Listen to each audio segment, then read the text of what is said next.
had a dog. That's funny. Yeah, she's very good. This other dog is not so good. So I'm going to make sure I'm muted. And okay. I'm going to lock him in the bathroom, actually. All right. All right. We are live. We'll just wait for people to join us. We'll wait sort of 2 or 3 minutes. Just make sure I've quit out of all my other applications. Give us the most bandwidth possible. All right. Let's see. I am here with Stony. Stony Baker is one of the coaches here at our Peaceful Parenting coaching group. We're trying to think of a new name. So if you're just joining us, pop in the chat. Hi, Sarah. Pop in the chat. Hello, if you can hear us, and where you're calling in from or where you're joining from. I think last time the record was Australia. We had 2 people from Australia last time. So there is about a 10-second lag on this platform.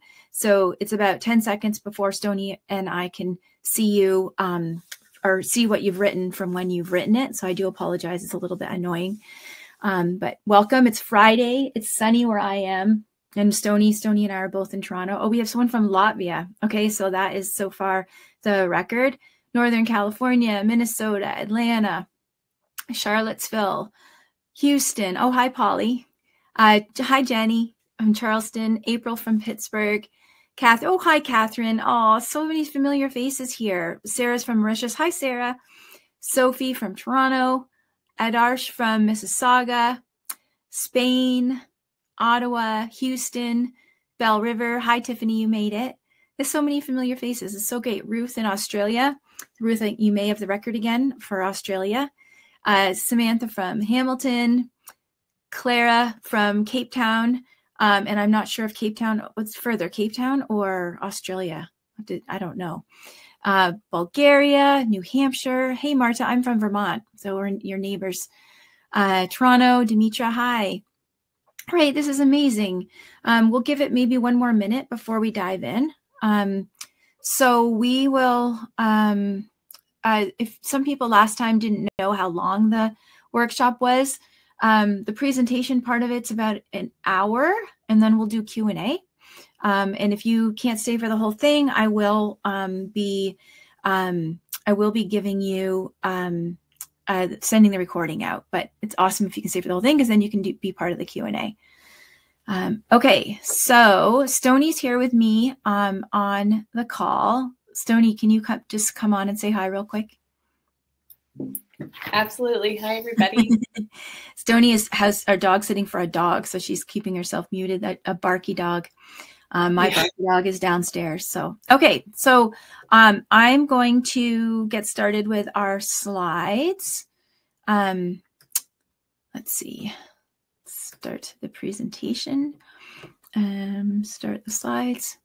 Okay, so I'm Sarah Rosensweet. I'm a Peaceful Parenting Coach. A lot of you know me. If you're new to our community, welcome. I'm so glad to have any new people on, because we just really want to spread the word about peaceful parenting. I'm going to actually turn off my camera just so I'm not distracted by my own picture there. So let's see, let's get going here. Just a couple little pieces of housekeeping before we get going. If you can, try to turn off your distractions. I'm going to move quickly. There's a lot of information that I'm going to be giving you, so I'm going to work quickly. If you didn't get the workbook, let me just pop over here to the file section. There's a little workbook here. It's not crucial. It's pretty. It's a pretty place to take notes. Record some questions if you've got, but you can take that. I did email it out. Hopefully you got it. And if you are confused about something that I'm talking about, ask Stony to break in. Stony is going to be keeping an eye on the chat. So if I say something and you were like, what the heck do you mean, Sarah, by that? I have no idea what you're talking about. Pop something in the chat. Stony will interrupt me, ask the question. I want to make sure that you all understand what I'm talking about as I move on, because as I said, it's a lot of information and it is, I'm going to be going quickly.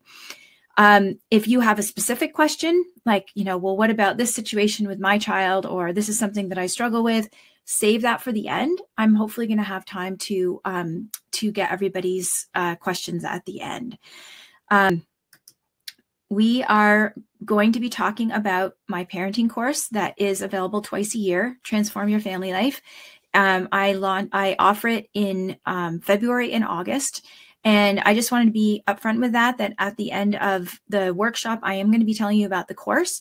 This is a standalone great workshop that I actually have charged for in the past. So don't worry. It's not one of those things where you get a little bit of fluff and then someone tries to sell you something. I am for sure going to try to get you to join the course, but this workshop is valuable whether you intend to continue learning about peaceful parenting or not. We're going to give you lots of great tips and suggestions and really just give you an overview of this part of the strategy. I also got a little download gift for you at the end, and also we're going to do the live Q&A at the end. I just want to say, every time I give this workshop, I wish that I could say, wow, things are just totally back to normal and it's all smooth sailing in the world. And we're living in a complicated time, and we've gone through a lot with COVID and, the economy and uncertainty and, conflict in the world. And it has been a tough time. And for a lot of you, even if things were just hunky-dory out in the world, life would still be hard, because you have kids who are more or extra, whether they're neurodivergent or extra sensitive or extra strong-willed or extra spirited. Parenting kids who are more challenging is exhausting, and it's hard for you. So I just want to say big hugs to you, and that I see you and I see how hard you're working. And I really just want to give you a lot of love for that, because it is really hard. That saying when they say that the days are long and the years are short. I know you're in the long days part and I'm in the short years part, but I remember how hard it was. And I work with parents every day who tell me how hard it is. So in this workshop, we're going to be talking about peaceful discipline. So why consequences don't work and what do you do instead? Because you've got to do something. We don't want, the kids are not in charge. It's not a democracy, but we have a different way of doing things other than conventional parenting. So you're here because you want your kids to listen and cooperate. As I said, it's not a democracy. Kids need us to set kind, firm limits. But you don't want to yell and you don't want to punish, whether you know that right from the get-go, or you were raised that because you were raised that way and you didn't want to do it, or maybe you were doing conventional parenting, but you realize how bad that felt, and things are feeling there's a lot of conflict at home and you want something new. And you're looking long term. You want your child to do the right thing, not because they're afraid of you, but because it's the right thing to do. You really want to use love and teaching rather than fear. So you might be one of those parents that that I was, or you see at the grocery, or that when you're at the grocery store, your kid is having a meltdown in the cookie aisle because you're not going to buy the cookies they want, or they want to get down and walk, but they keep running away from you, so they're stuck in the cart. Or maybe you're one of those parents that's at the park and your kid has a meltdown when it's time to leave and starts hitting you. And we've all been in these awful, really embarrassing public parenting moments. And maybe you've had a stranger or your mother-in-law or a friend of yours even tell you what your child needs is discipline, right? That child needs some discipline. And what they mean is they need punishment. What they mean is that your child should be afraid of you, so they behave themselves in the grocery store, or they don't hit you at the park, right? That's what when someone tells us our child needs discipline, that's generally them saying you need to be harder on your child, and you need them to be afraid of you. But I want to stop and think for a second. If you could control your child through fear and consequences, would that even work? And if you are like a lot of the parents in my community and you have a strong-willed child or a spirited child, it's actually not even going to work, because the more you try to pile on, the more your child is resisting that, because their sense of their own autonomy and their own integrity as a person is so important to them, right? So does it even work? We're going to talk more, even if you have a more compliant child, does it even work? We're going to be talking about that.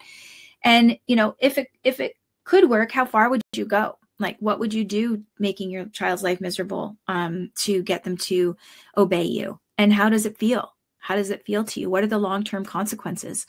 And, in terms of obedience, that word, it can be, the word meaning your child does what you tell them to do, right? They're obedient. it can seem really attractive to have an obedient 4-year-old, right? So if you have an obedient 4-year-old, it might seem like a attractive thing. But if you think about it, do you really want people, if you were out in the world, would you really want people to describe your child as obedient? I think most of us think that is not that's not a trait that we value as adults, right? It's not a trait that we think is really important for our child to be. So thinking long term can really be sorry, excuse me for 1 second. I forgot to turn my phone off, and my daughter's calling me, and I have to just let her know that I cannot talk right now. And anyways, and now it's a good reminder to put my phone on airplane mode. Sorry about that. So thinking long term, not only in that short term, but thinking long term. So you're here because you want to discipline your child with love, not fear. And we have to remember that discipline means teach, right? That's what discipline actually means. So who am I to be telling you all of this? I've worked with hundreds of families in my one-on-one and thousands of families in my courses, my memberships, the Facebook group. I think there's only almost 10,000 people in our Facebook group now. And we have worked towards that peaceful parenting goal, getting kids to listen without yelling, right? Or punishment. And these are my kids. This is actually a little bit of an older picture, but they are all kind and responsible and hardworking. And they actually don't even really know what it means to be in trouble in our family. Like I asked them once when they were younger, what would you have to do to be in trouble? And none of them could even think of anything, because that just wasn't really wasn't in part of our family language or way of being, right? If people do something wrong, we focus on, we're going to talk about this more, but we focus on what do we do to fix it and to get out of this situation. If you're curious about my kids, they have been on a couple episodes of the podcast, episode 1 and episode 28. If you're curious, and I'm about to tape 2 more that have my daughter in a small part of it. But I don't know, it's kind of fun. I'm proud of them. And just to let you know, I think they're special unicorns, but the reason why we have had such great teen years is not because they're special unicorns, or that I am, but that they were raised with peaceful parenting. And that is, I swear to you, it's 100% of the reason why we have had such an easy time of it, because of these tools, right? These peaceful parenting tools, they do not fail. That's not to say that teenagers can have other issues or other problems, because I know lots of parents who have raised their kids with peaceful parenting, and their kids still might have some struggles with anxiety, or, some struggles with school or whatever. So it's not like it's perfect, but what you won't have trouble with is your relationship, and you won't have trouble with getting along and having kids who do want to do the right thing. So let's just, before we get started, let's just go over in case you're new to peaceful parenting, I want to give you just a quick overview of the 3 big ideas of peaceful parenting. We're going to be focusing on the last big idea, but the first 2 big ideas: regulating our own emotions. So that does not mean that you never get upset or frustrated with your child. It's always the place to start, though, if you're struggling, is how can I stay calm in this difficult situation? So every one of us, even the most perfect peaceful parent, if that even existed, would get frustrated and annoyed and angry sometimes, because we're human and we have feelings and things are hard. What it means, though, to be a peaceful parent, is that you try to recognize when that's happening and try to calm yourself so that you can respond to whatever's happening rather than reacting out of anger. The second big idea is a focus on connection and our relationship with our child. We're going to touch on that a little bit. The third big idea is what we're talking about the most today, which is kind, firm limits with lots of empathy and no punishment. So I had someone make this graphic for me, because I wanted to sort of tease apart these different layers of what we focus on in peaceful parenting. As you can see here, the foundation, as I said, the place where we start is with self-regulation. The base of peaceful parenting that everything rests on is that connection. That's the trunk of this tree here, right? Connection and the relationship. And then you see the branches, different aspects of peaceful parenting that we need to work on to be peaceful parents. We need to work on cultivating empathy, welcoming feelings, building cooperation, getting them to do things after we find what the limit is, and also self-compassion, which is really important for us as peaceful parents. I've got an arrow here to setting limits because that's what we're really focusing on today, is that setting limits part. But none of these things exist in isolation from the other one. We're always dipping in and out of different areas of that peaceful parenting approach. So just to let you know where we're going today, we're going to start by defining our terms. Then we're going to talk about the pros and cons of natural consequences. We're going to talk about the problems with punishment. We're going to talk about limits, also known as how do I get them to blah, blah, blah, or how do I get them to stop blah, blah, blahing.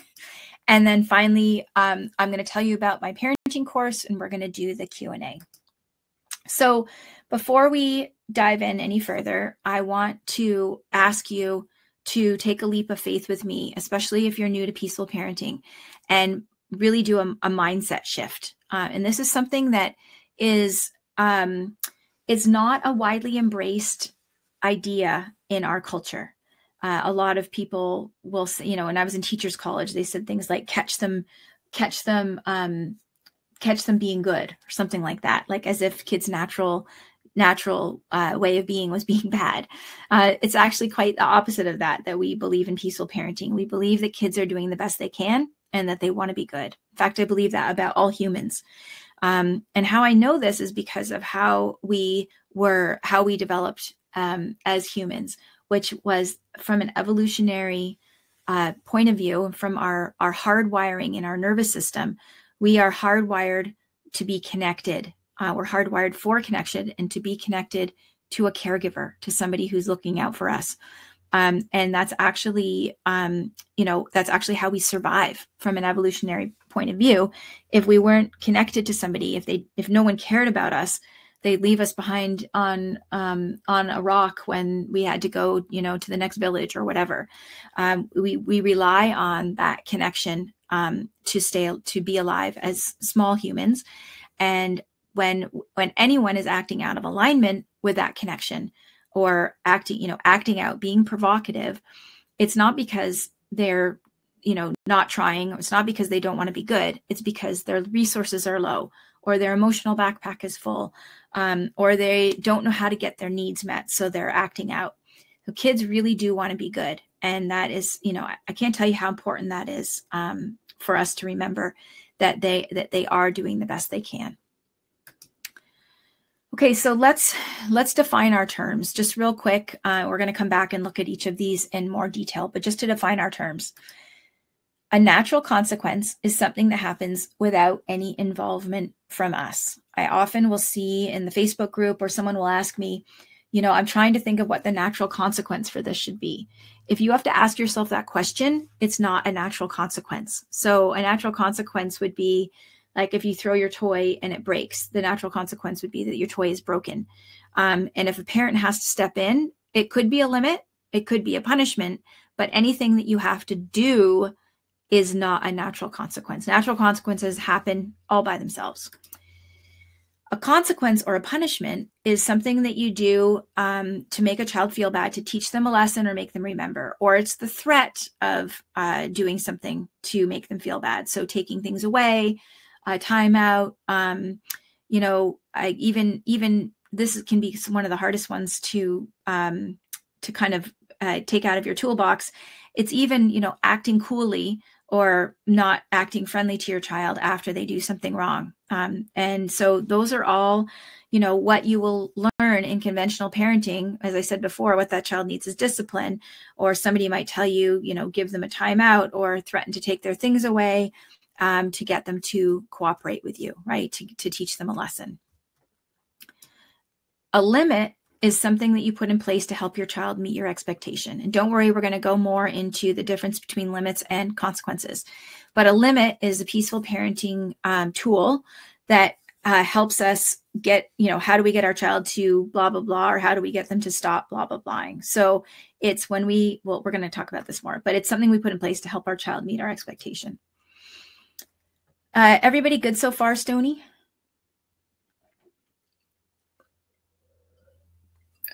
No questions here yet. Okay, good. All right. So natural consequences. So as I said, a natural consequence happens without any involvement from us. So if, this little girl, this little child, I have to stop myself from gendering this child who's wearing pink. We don't know if that's a boy or a girl. If this little child goes out in the rain without a raincoat or an umbrella, they're going to get wet, right? So that's a natural consequence of going out in the rain without a raincoat or umbrellas. You get wet. And as I said before, you throw your toy and it breaks. That's a natural consequence. You go to work and forget your lunch. Natural consequence. You'll be hungry or you'll have to buy lunch. So it happens automatically or happens naturally without anyone doing anything. The great thing about natural consequences, they can be a super powerful learning tool. It's such, and strong-willed kids, especially all children, but strong-willed kids are experiential learners. So they sometimes need to experience the natural consequences of something in order to learn. So say you've got your 3-year-old has just gotten a helium balloon and you offer to tie it to their wrist or to tie it to their stroller, and they say, no, they want to hold on to it. And then, they let go and it flies away. So it's sad. And they have just learned that next time, maybe they better take you up on tying it to the stroller or to the wrist. And the natural consequence is they don't have their balloon anymore. So that is a really great way for kids to learn. It doesn't mean that we always want to let them learn from natural consequences. You're not going to let your child ride without a seatbelt or ride their bike without a bike helmet so they can experience the natural consequence of a head injury, right? We're not going to let some natural consequences happen. But there are lots of times where we can, rather than get into a power struggle, we can let a natural consequence happen and your child will be able to learn for themselves. And sometimes it works out just fine and they hold on to the balloon and it never flies away. And we can learn from that as parents, right? To not be so controlling. There's a couple of downsides for natural consequences that I want to go over, because I think that this can be a little bit confusing sometimes. Say that, this is an example from something that happened when my nephew was little, and actually he just called last night to say he's getting married. And so obviously this is an old example. It was before I even had kids. We were at the family cottage and he had left his Pokemon cards outside.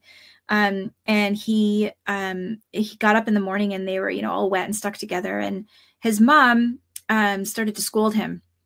This is what happens when you don't pick up your things, and, you should have put them away, blah, blah, blah. And it was really a sad moment because I could see he was already really distressed. He was so upset that his cards were ruined. And what he really needed from his mom was, oh my goodness, sweetheart, your cards are ruined. I'm so sorry. This is so disappointing.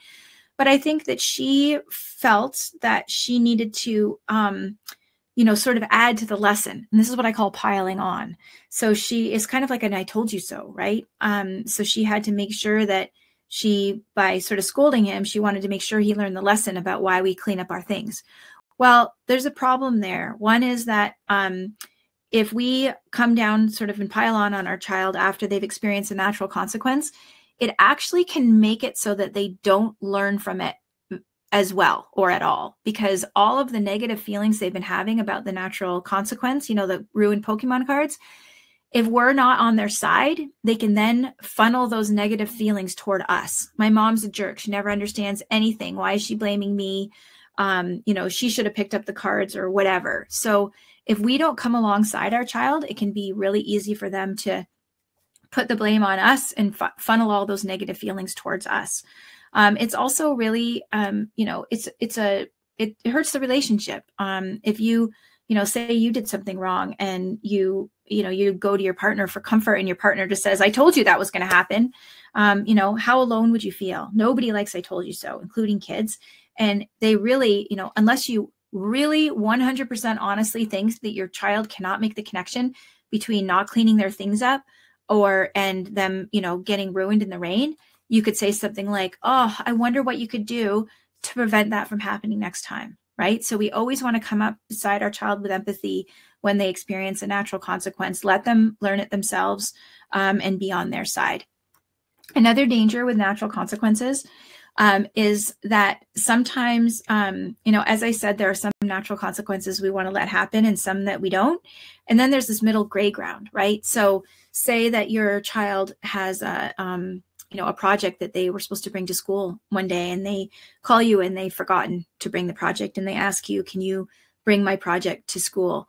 And you know, you stop and you think, and you remember all the posts you saw on Facebook or whatever that said, don't rescue your child or they'll never learn. And, you know, and you're tempted to say no so that they'll learn their lesson about remembering their things. Well, what would you do if it was your partner and your partner called and forgotten something important at home and wondered if you could run it down to the office? You know, in either situation, if you can't, you can't. You know, if you're at work half an hour away and you can't leave, you're just going to say, I'm so sorry. I wish I could help you. I just can't leave the office or whatever. But if you're at home and you could do it, you know, what would you do if it was another adult? And I don't want to give you the impression that we're going to be like running to school every day with missing homework, gym clothes, lunches, projects. If that is the case, that your child is often forgetting things, you want to think of, okay, you know, it's not going to work for me to always be bringing things to school for you. What can we do to solve this problem? How can we come up with a system that helps you remember what you need to remember in the morning?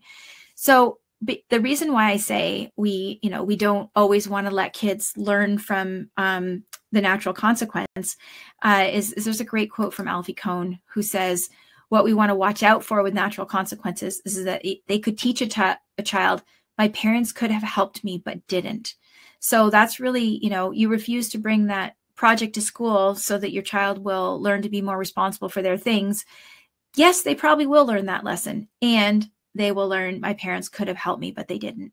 So that's really not the kind of natural consequences I want to be using to help my child learn. Any questions about natural consequences before we move on to consequences? Nothing specific, but just like general questions about what I've said. Okay, we'll keep going then. Okay, consequences or punishment. Both those two words have come to be synonymous in our culture. I've even heard people say, use consequence as a verb. I heard someone once say, I only consequence my child when, because I think punishment sounds really harsh to our ears, right? Like punishment sounds like, oh, I don't want to use punishment. But if we can talk about consequences, that sounds a little more friendly. But really, they both, unless we're talking about natural consequences, they mean the same thing. For all intents and purposes, they mean the same thing right now. So I'm gonna talk. I'll use either. I use both. So just so you know, that's the same thing. There could be, I think I have about 10 reasons why we don't want to use punishment, but for the sake of not going on for 4 hours today, I chose 4 of my sort of biggest reasons why punishment, why we don't want to use punishment in peaceful parenting. One reason is that punishment doesn't work. So if you're interested in the research on this, the book Unconditional Parenting by Alfie Kohn, who's the guy that I just quoted in one of the last slides, he has a book called, as I said, Unconditional Parenting, and he has another one called Punished by Rewards. And they have, he has tons of the research of why, you know, our culture believes in the behaviorist model, which is, you know, using punishment and rewards to get people to do things or not do things. And they do often work short term if you don't have a strong-willed child. But they do often work short term, but they don't work long term in getting reaching our long-term goals. So the timeouts are, you know, one form of consequences, and timeouts were actually developed as an alternative to spanking by pediatricians. I think in the 80s, they realized that spanking was harmful and that they wanted to give some parents something to do instead, because they didn't want to just say stop spanking and not give them another tool. So they came up with timeouts. And, you know, there was a study about timeouts that looked at toddlers, or I think 2-year-olds who were given timeouts. And what they found, and when I say punishment doesn't work, this is one of the examples of it. What they found was that the 2-year-olds that were given timeouts were actually worse behaved in a year than the 2-year-olds who were not given timeouts. So timeouts, any other kind of consequences, you know, if you have a child who's not so strong-willed, they might work in the short term to get them to, stop doing this or start doing that, but they don't work in the long term. And there's a lot of, there's a lot of interesting reasons for that. And I think one of the best explanations for that is that punishment doesn't address the root of the problem. So if you want behavior to improve, you have to address what's causing the behavior, right? You have to go to the root of the problem. And a punishment, sorry, 1 second. I have to let my cat in. It's -10 here. Hold on a second. Come here. Come on. I'm coming. Sorry. Come on. Come on. Come inside. Come on. Come. All right. He didn't come in. He's a skittish guy. Okay. Sorry about that. So, if we want to change behavior, we have to address the root of the behavior, and we have to look at what's driving the behavior. And punishment is like a Band-Aid, right? Like say you've got your 4-year-old is hitting his or her 2-year-old sibling. If you threatened, I'm going to take away your blah blah blah, or I'm going to give you a timeout if you hit your sibling again. First of all, it might not even work because 4-year-olds have very low impulse control. But even if you could get it to work, even if you could get your 4-year-old to stop hitting by threatening a punishment, you would not have solved any of the problems that are causing the hitting, right? So why is the hitting happening? Is there some sibling rivalry happening that you have to adjust and you have to address and work on healing? Are there not clear rules about sharing and property and how they play together? It's something that you need to address. Is it a problem that your 4-year-old just has big feelings and low impulse control, so you can't really leave them alone with the 2-year-old to play because it ends up going sideways? So if you just do a punishment to try to address that misbehavior, you're not actually going to solve the problems that were causing the misbehavior. Another problem with punishment is that it teaches a child what's in it for me. So if we talk about, we want to raise kids who do the right thing when no one's looking. Punishment and rewards do not raise kids who do the right thing when no one's looking, because if no one's looking, they won't get in trouble if they do the wrong thing. And if no one's looking, they're not going to get a reward if they do the right thing, right? So we really want to think about, in terms of like that example about the kid who's hitting, a 4-year-old who's hitting, say you were going to give a timeout for that 4-year-old for hitting their sibling. What that 4-year-old will be thinking is not, I shouldn't hit my sibling because it hurts my sibling. They would be thinking, I shouldn't hit my sibling because I will get in trouble. So their actions don't become, their actions aren't important because of how they affect other people or property or community. Their actions are only important in how they reflects on them. So that really gives the message, what you do isn't as important to everyone or everything around you. What you do is most important to you. And so that, I think if you look at some of the problems in our world today, I think that you can see why there are a lot of people who do things, embezzlement or Ponzi schemes or whatever, because they're not thinking about how is this going to affect everyone else. They're just thinking, and I know that's an extreme jump from a sibling hitting to a Ponzi scheme, but it really is this idea of, I'm the most important thing here. And that's what punishment and rewards teach. Finally, out of the myriad of reasons, this is the last one that I'm going to highlight. Punishment hurts our relationship with our child. So if your child senses my caregiver is making me feel bad on purpose, that is going to chip away at the trust and the goodwill in your relationship. If you have a sense that someone's making you feel bad on purpose, you can think about, if you make a mistake at work, and your boss, instead of pulling you aside and saying like, hey, I'm really upset that the report wasn't ready on time. The clients are upset too. How can I support you? What can we do next time? What was going on? But instead, your boss takes you in front of everyone in the office, yells at you, makes you stay late, and docks your pay. How's that going to affect you as an employee? How's that going to affect how you feel about your boss and about your job? Right. So for some reason, we think that, we don't stop and think about the kids as humans and in relationship with us. And really, that is the only true influence we have over our children, is through our relationship with them. This is my oldest son. He just turned 22, which is shocking. Like, he's a full-on man now. And when he was in high school, this is his high school graduation, obviously. When he was in high school, he said to me, Mom, so many of my friends don't, answer their parents' calls or tell them where they are, or, they ignore their texts. And he said, you're really lucky that I care what you and Dad think, which is so, so true. Like, it really hit me when you said that, having kids, especially teenagers, who care what you think is really, 90% of the recipe for peaceful parenting and having a smooth, life and relationship is that mutual respect and trust. One thing that I love this quote from Thomas Gordon. He says, the inevitable result, he was a founding thinker of the sort of today's peaceful, gentle, conscious, positive, respectful parenting movement. Anyhow, the inevitable result of consistently using power to control your kids when they're young is that you never learn how to influence, right? So we're moving away from that power and control model. And what we're moving into is a coaching, cooperation, influence, relationship-based model where kids do care what you think, and that relationship is strong. And I want to point out that love and connection are not the same thing. I know you love your kids and they love you. And if you've been doing conventional parenting, you may find there needs to be some repair because your connection or your goodwill bank is low on deposits if you have been using conventional parenting. So we need a new set of tools if we're going to drop out those conventional parenting tools, right?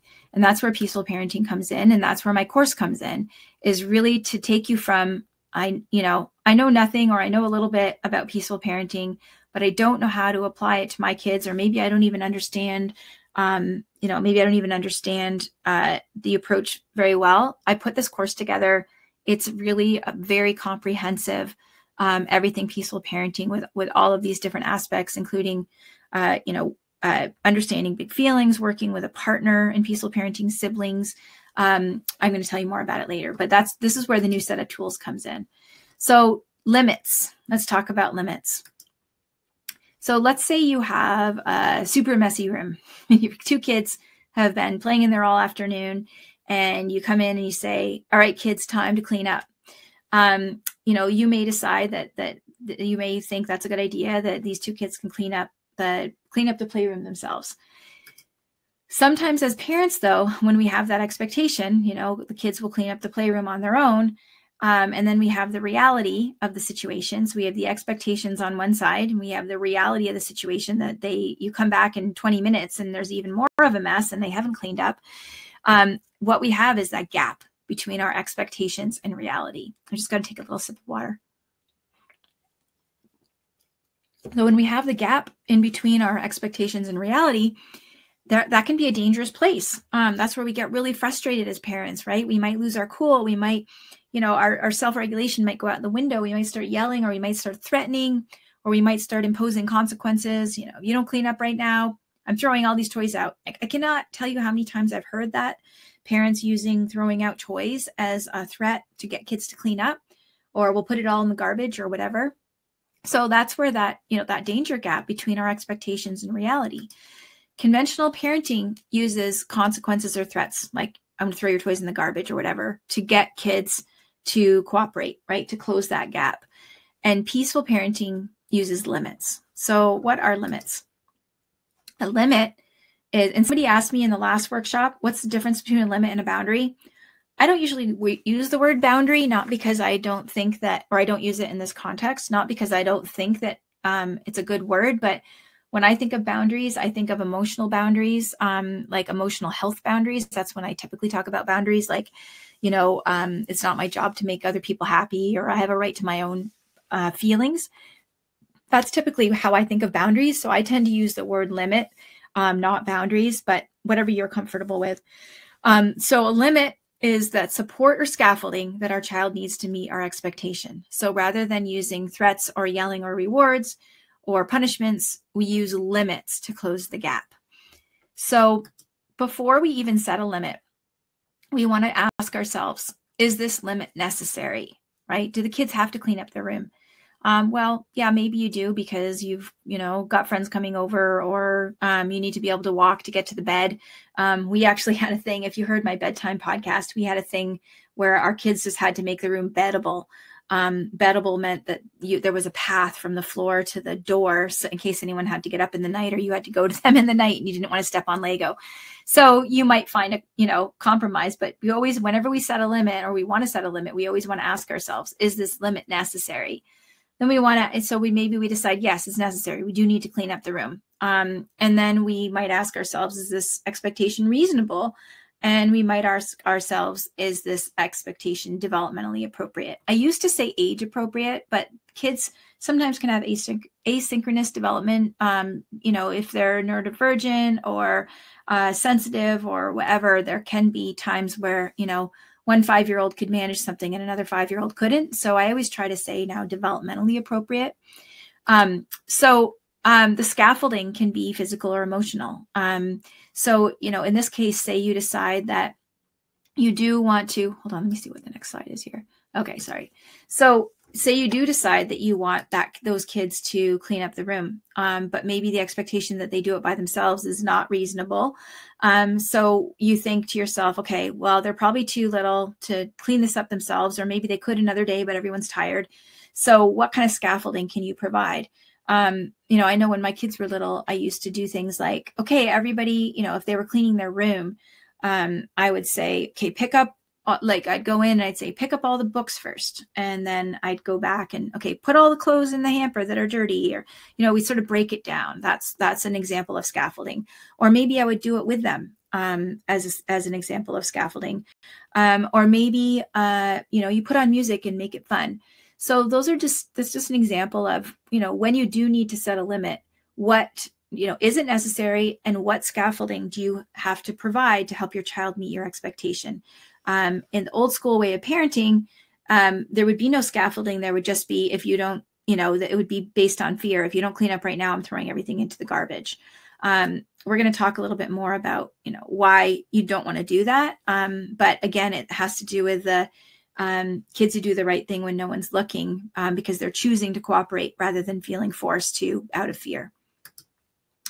So yeah, I said the scaffolding can be physical or emotional. And so sometimes, when a kid has to go, it wouldn't really, I guess you could still empathize with the room cleaning. So that would be emotional support. But sometimes there's just, if say, your child has to turn off their favorite show, the scaffolding there might just be a lot of empathy. Like, oh, I know you really didn't want to turn the show off. You love it so much. So it can be either or both. Okay, I've got a couple examples just so that you can see this in action. And then I have an example where I'm going to ask you to come up with the ideas. So let's say you have a preschooler who does not want to get dressed. First ask yourself, is this limit necessary? If they're naked, it's probably necessary because they can't go to school naked. But if they are in their pajamas, maybe it's not necessary that they have to get dressed. Maybe they can go to school in their pajamas. So we always want to check in with ourselves. Is this limit necessary? So say this parent has decided, yeah, it's necessary. My kid needs to get dressed. What kind of scaffolding can we put in place here? One of the best tools in our Peaceful Parenting Toolbox is finding win-win solutions through play, or making it fun, especially if you have younger kids. So you might find that you can, have the shirt talk and say, where are my arms? I need some arms in me, or something like that. Or you pretend they're a baby and help them get dressed. There are all sorts of measures of play that you can use to help a child get, or race, see if you can get your coat on before I get my coat on. Or pretend that their clothes are their superhero costume or something like that. But really finding that, that the way to do a win-win solution and make it fun. The win-win is they get some of what they want, you get some of what you want.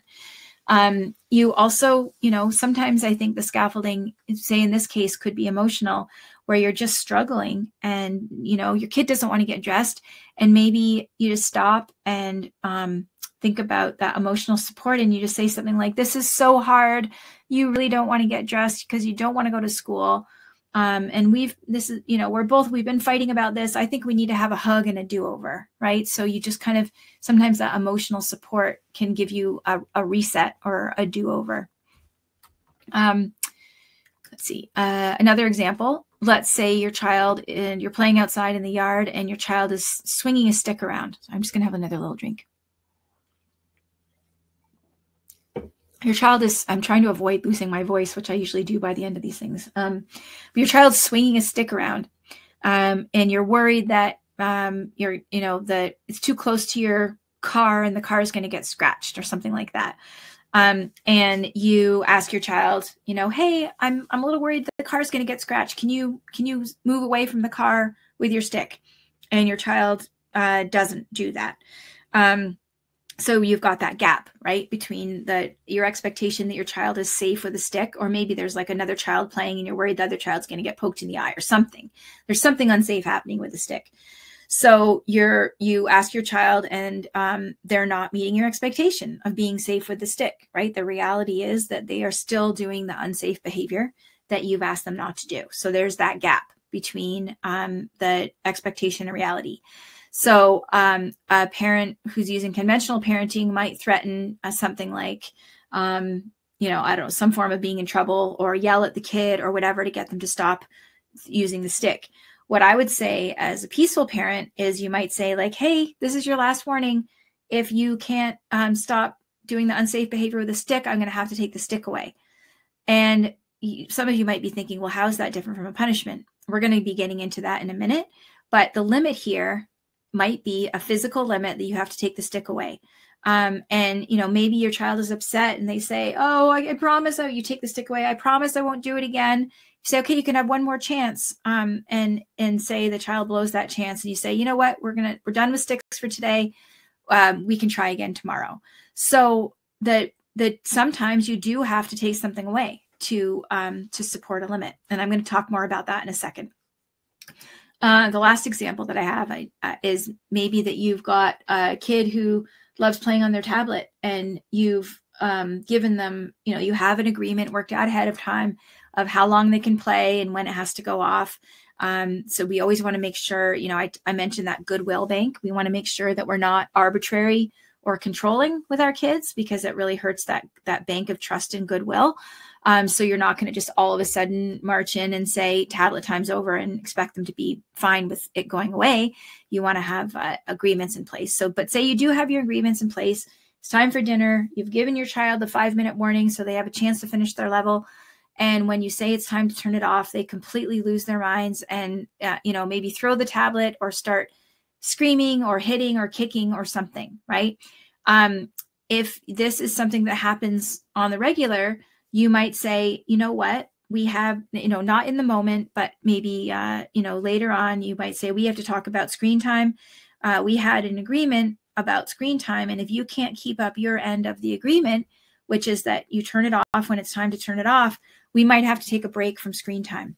And again, this is something that, depending on the situation, and I'm going to talk about this more with the stick and the screen time, sometimes the scaffolding that you have to help your child meet the expectation is that they turn off the screen without throwing things or kicking.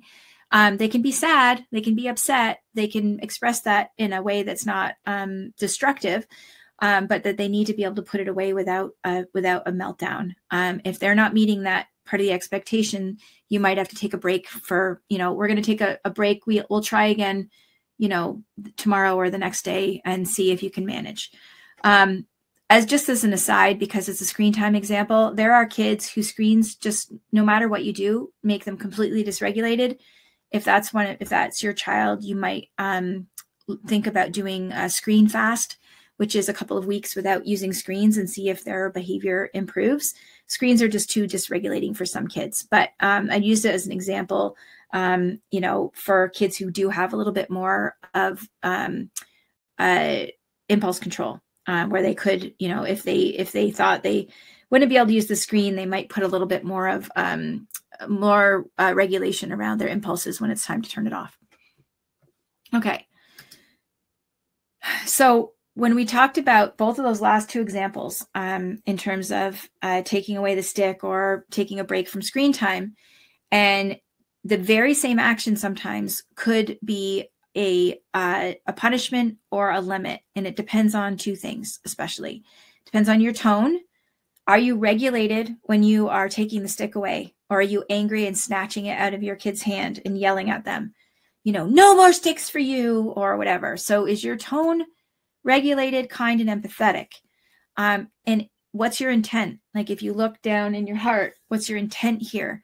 Are you taking the stick away to make your child feel bad, to teach them a lesson? Because and usually this happens, the same action can be a limit or a consequence, or a punishment rather, depending on our own state, right? If we're regulated, and if we are, trying to see things from our child's point of view. So always look at your tone and your intent, because there are times where we have to take things away, or, our child will feel bad because of a limit that we've set. And that's okay if your child's sad that the stick has gone away, or they're sad that they're not going to, have screen the next day, or whatever. It's really like, we have to make sure that we're supporting them, and it is okay if they feel bad about a limit that we've set. But we just want to make sure that that we're really doing things, getting honest with ourselves, that are doing it to support the expectation, not doing it to make them feel bad. I think I say this a little bit later in one of the slides, but sometimes a limit can be a punishment in disguise if we're not regulated. So let's see. So at this point, a lot of parents, when they're new to peaceful parenting, will say, well, if I don't give them a consequence, how will they learn? Don't need to do something else. So that feeling of needing to do something, like, that's often from our own fear. And we have been taught that you need to give people punishments and rewards to get them to change their behavior. So it is a really new way of thinking, to think about that people can learn without consequences, or they can learn without rewards. And we want to remember that we don't need to make kids feel bad in order to learn. That's another one of our mindset shifts, right? Children don't need to be made to feel bad in order to learn. So in terms of the doing something, the limit is the lesson. So if you say you have a kid who's, won't leave the dog alone, and you consistently are, removing the dog from the situation, or removing the child from the situation, and setting that limit, your child's eventually going to learn that I can't do that to the dog, right? I mean, that's how toddlers learn, right? Over and over again, repetition. And it's same thing with older children, is that as you set the limit, they learn that. And I mentioned this before, but when we support our child to meet our expectations of the limit, they internalize the limit. So the thing about, we were talking about cleaning up the room.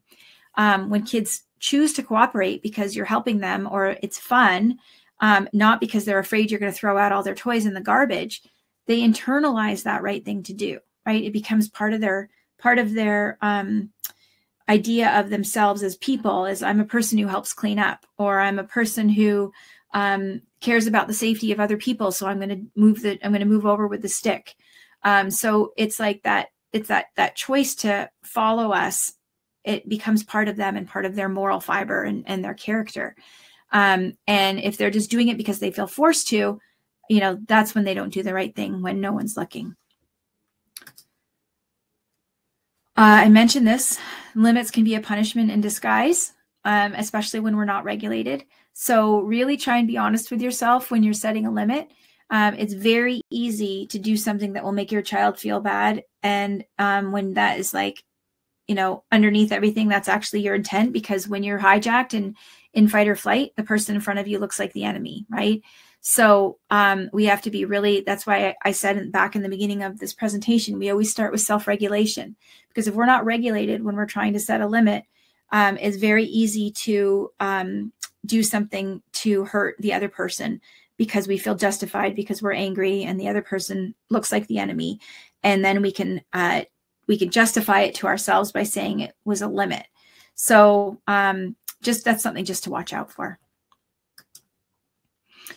You can see in these examples how all of these things come into play together in a scenario that might happen in your house, or a situation where you have to work on your self-regulation. You have to connect with your child before you set a limit with them so that they feel understood and that they don't feel like they're a bad person. You have to work on seeing it from your child's point of view so that you can regulate yourself and not be harsh with them. You have to give yourself compassion when things are hard and you have to deal with all this stuff and you're exhausted. You have to be able to choose and decide, like, which limits do I want to set? And once you decide what you want to set, how do I get them to follow along with that, right? And then welcoming feelings comes up all the time when we're setting limits. The disappointment that kids feel when and when we do have to set a limit, and welcoming our own feelings is sort of that part of that self-compassion. So as I mentioned before, this is all of these moving parts and pieces come together in super clear focus in my course. Okay, here's the test portion. Don't worry, nobody's going to fail. I just want to hear your ideas. So if you are in the situation where you're out with, let's just say one child, because for simplicity's sake, you're out with your child on their scooter and they are not staying with you. And it is a sidewalk and cars situation, and your child scoots away from you. And as I said before, there's about a 10-second delay here. But if you could put in the chat, what would you do if your say your 4-year-old is scooting away from you?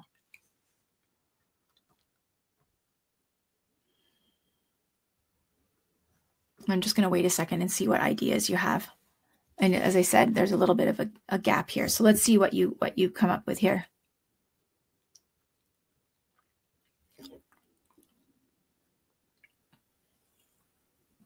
I know they're going to start coming in fast in a second.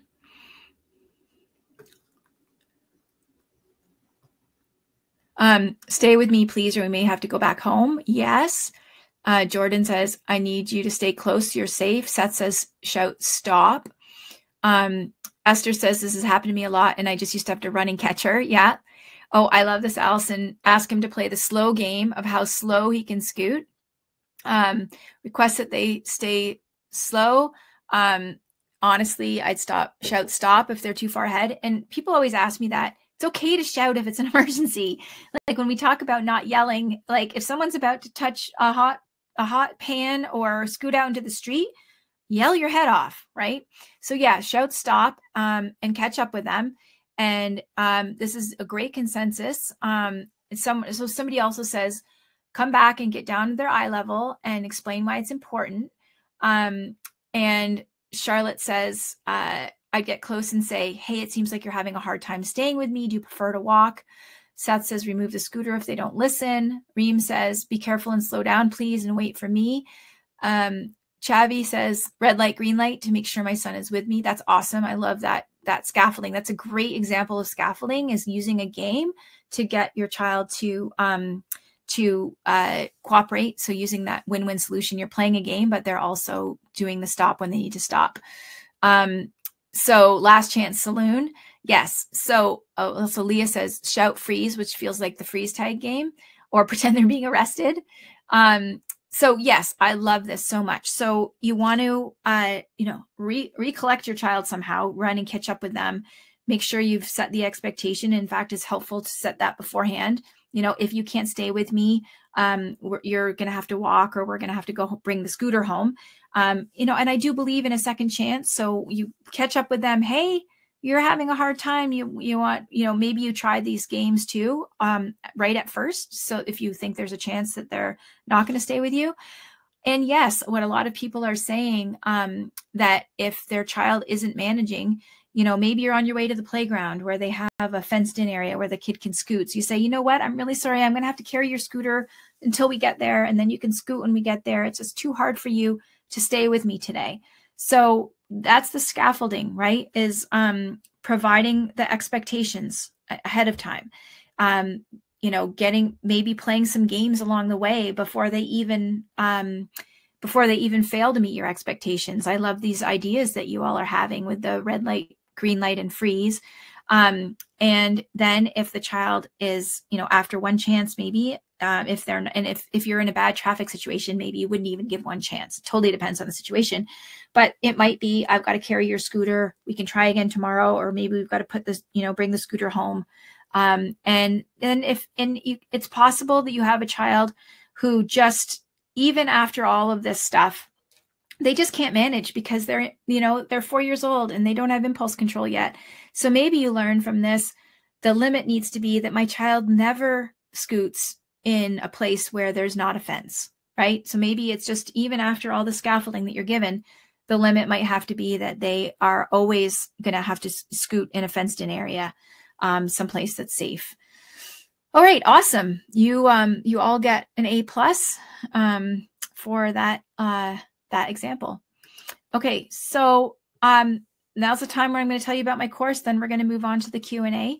So if you would like to, be able to stay calm when your kids are pushing your buttons and have that ability to set those solid limits and have that connection that takes you through to the teen years, then I have a roadmap for you, which is my course. It's literally like start here, go through the course, and it's all of the things that you need to know about peaceful parenting. And this is the course. It's called Transform Your Family Life. It's a 10-module course. It's online. So there's a portal that you sign into. It's made up of 10 modules, and the modules are made up of individual lessons. The lessons are most of them are between 5 and 10 minutes. There's the occasional lesson that goes to 15, but I intentionally made these bite-sized because I know that as parents, you're super busy and it's hard to fit things in. So all the tools that I teach my private clients are in this course. One of the great things, I just mentioned the short videos. And one of the great things, I've had a lot of couples go through this course together. It's fantastic for getting on the same page as your partner and hearing from a neutral third party, and you're not the person who's telling your partner that they're doing it wrong. And it gives you this common language and common framework that really makes parenting together easier. And it's also, because the modules are short, if you have 10 to 15 minutes a day, you can easily, and not even every day, you can easily go through the course. Somebody a couple days ago asked what a time commitment the course is. The videos for each module are about an hour total. And there's one module a week, and there are 2 weeks where we have implementation weeks, so you can catch up if you need to, or revisit some stuff. And then there's homework, but the homework is basically like putting into practice the things that you learned in the course. So I'd say if you can carve out an hour to 2 hours a week, that's enough time. And this Wanda was one of my star students. It's funny. She came to a workshop like this, and she wrote to me afterwards, and she said, I had to watch the workshop 3 times because I couldn't understand what you were saying.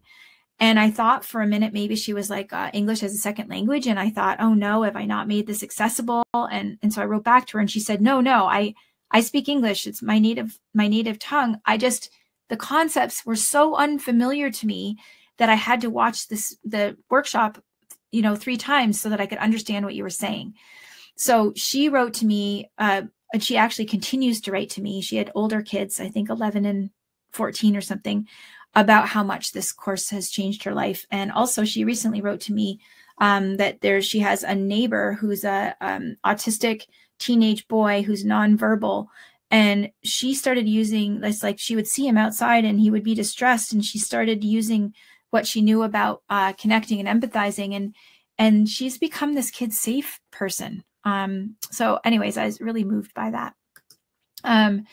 This is sort of just a look at the back end, what the course looks like when you sign in. The video lessons, there's also audio only if you're more of an audio person. There's also transcript if you prefer to read. And so, as I said, they're short limits or short videos. You can see this one's almost 5 minutes long. So you don't have to, book an hour of your schedule a night to work on it.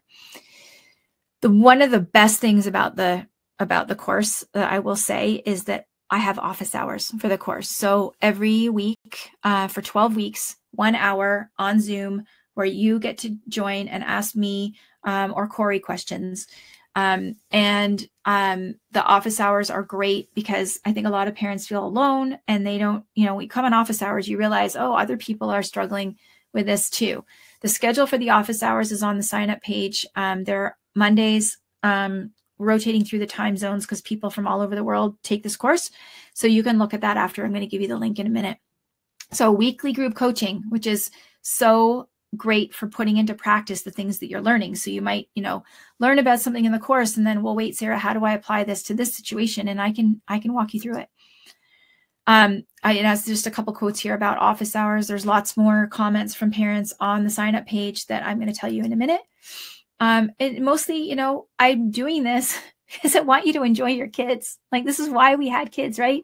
We had kids because we want to have more love in our family and more fun, not just so that we can herd people through the schedule and get them to swimming lessons in school. And we want to enjoy these parts of our life.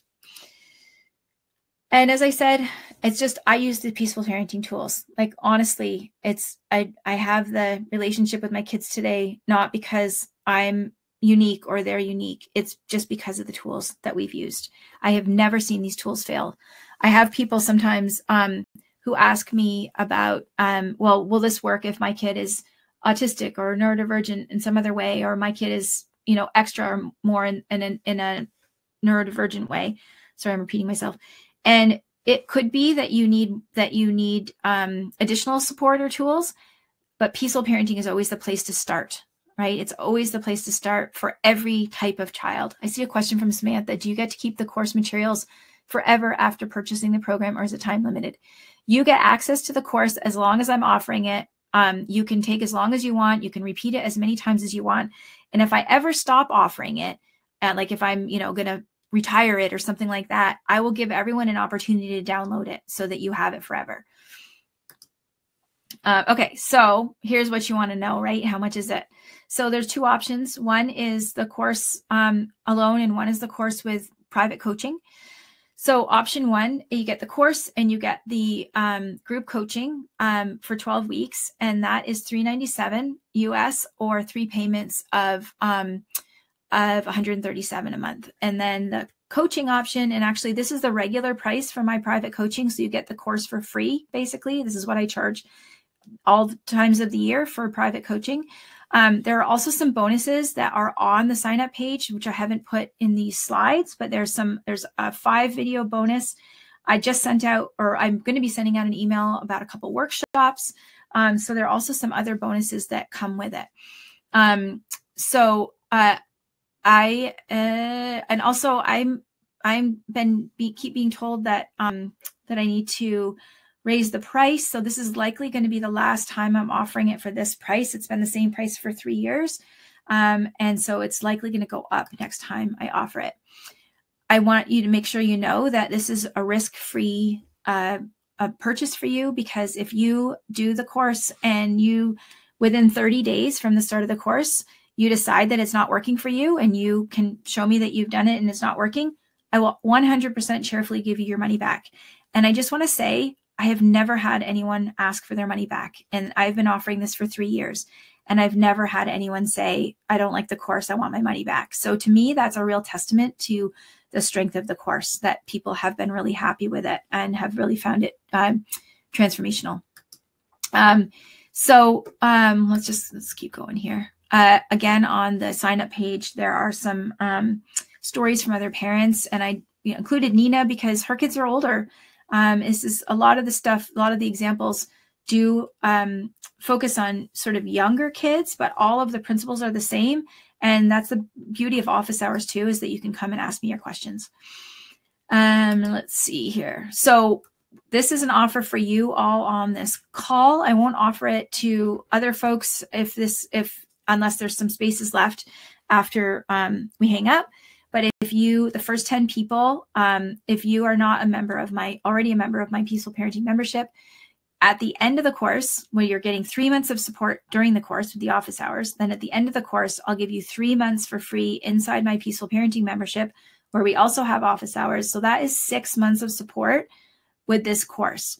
So this is for the first 10 people that sign up after the workshop today, that getting that 3 months free of the Peaceful Parenting membership. So, we always say 3 months is really if you are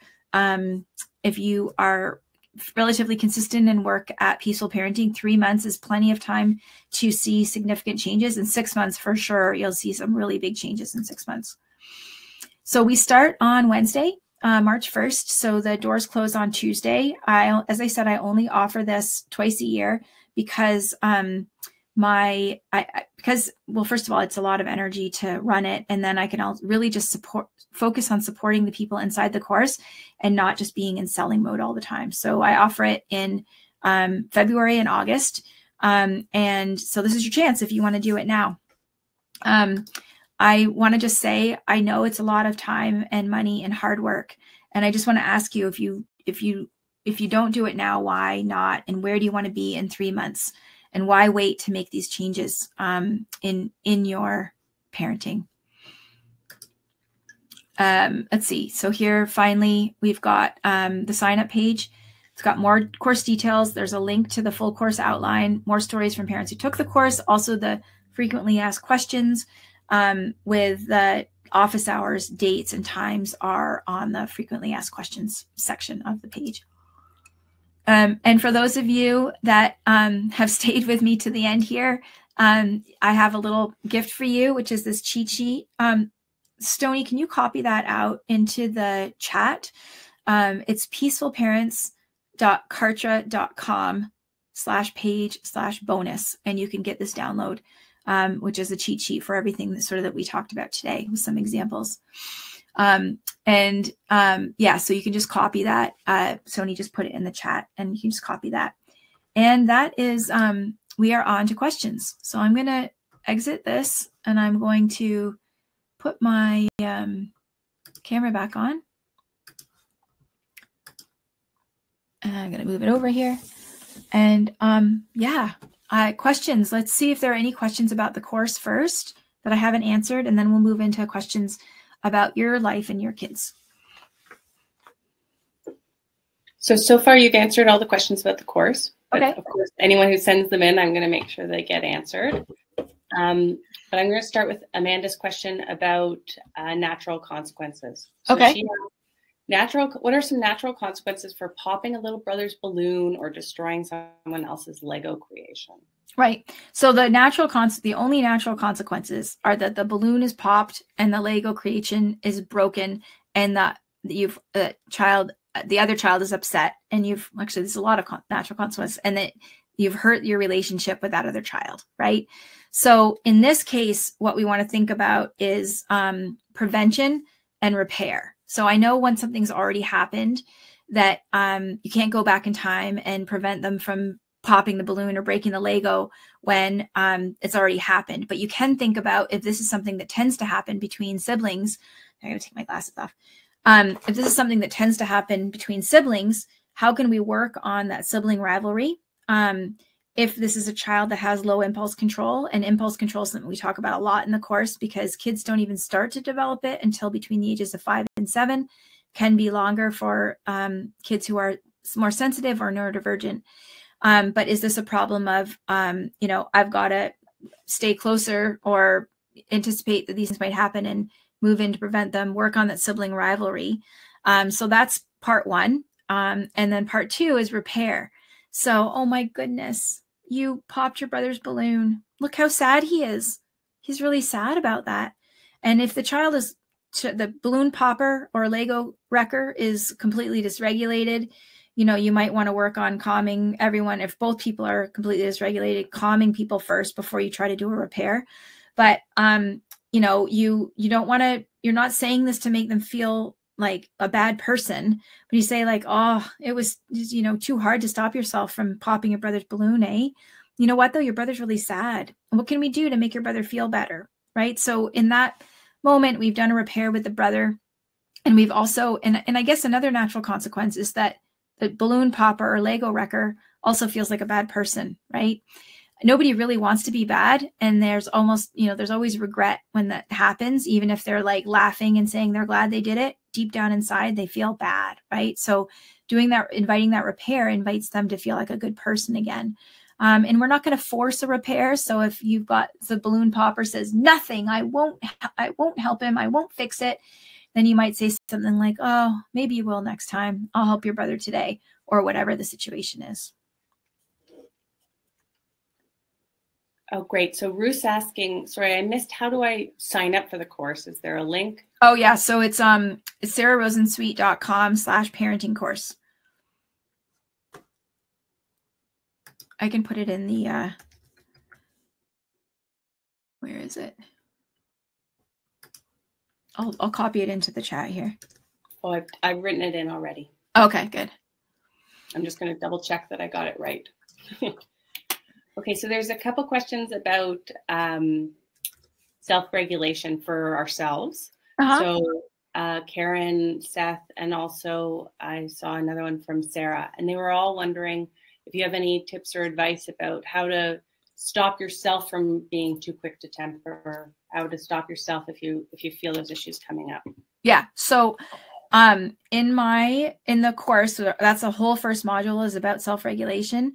If you decide you don't want to take the course, or it's not for you this time around, I also have a free resource called How to Stop Yelling at Your Kids. It's similar to the first module of the course. It's not the same. It's not quite as in depth, but it is a great place to start. So you can go to sararosensweet.com/yelling for that free resource.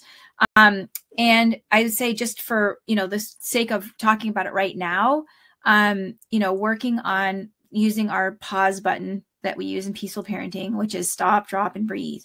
So whenever you feel yourself getting upset, or if you realize that you've already lost it, you're in the middle of a yell, you just want to stop. So that even might mean, if you're yelling, it might mean like, clapping a hand over your mouth. Just stop whatever you're doing. Maybe you're trying to get the kids to like put their shoes on or whatever. You just stop whatever you're doing. You stop yelling, you stop talking, and turn away if you need to. Depends on how dysregulated you are. But just this first part is stop. I guess I've made that clear. The second part of the pause button is drop, which means drop your agenda.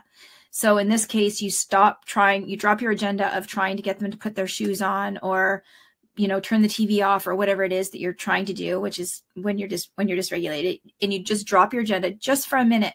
You don't have to drop it forever, but just for a minute, you forget about what you're trying to do. And then the next part is you breathe. So you take a deep breath.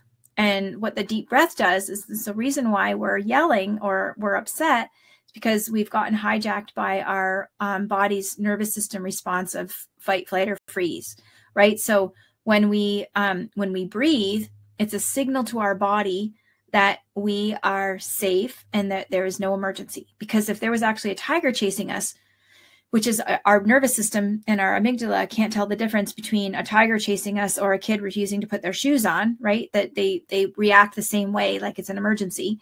But if a tiger was actually chasing us, we would not be stopping to take a breath. So that's a signal to the body. You're safe. There's no emergency. And then we might add in, during that breathing, we might add in a mantra that helps us change our mindset. So one of our peaceful parenting mantras that we like might be like, this is not an emergency, or they're doing the best they can, or they're not giving me a hard time, they're having a hard time. So there's something we need to change, both the way we're thinking about the situation, the story we're telling ourselves, and signal to our bodies that we are that we're safe and that it's not an emergency. So that's where to start, with that pause button, the stop, drop, and breathe. And for people who are really reactive or just starting out, it might feel like there's no space in between your kid doing something and you responding to it with yelling or losing it. So there is a space. It's just really small right now. So what you can do, if this is you and you just feel like, oh, I'm never going to be able to get this, is start replaying those things, at night or at a quiet moment, and replay it with the response that you wish you would have had. So, like athletes talk about visualization, it actually changes the pathways in your brain when you are doing those visualizations. So the next time it happens, and it is a process, right? It's not going to be like overnight, but the next time that happens, that pause might be a little bit bigger because or that space might be a little bit bigger because you've been working on rewiring your brain by going over these things in your head and giving yourself that pause and stop, dropping, and breathing, as you visualize it. You're asking any specific tips if your child is hitting you while you're trying to take that moment to pause, or if they're screaming?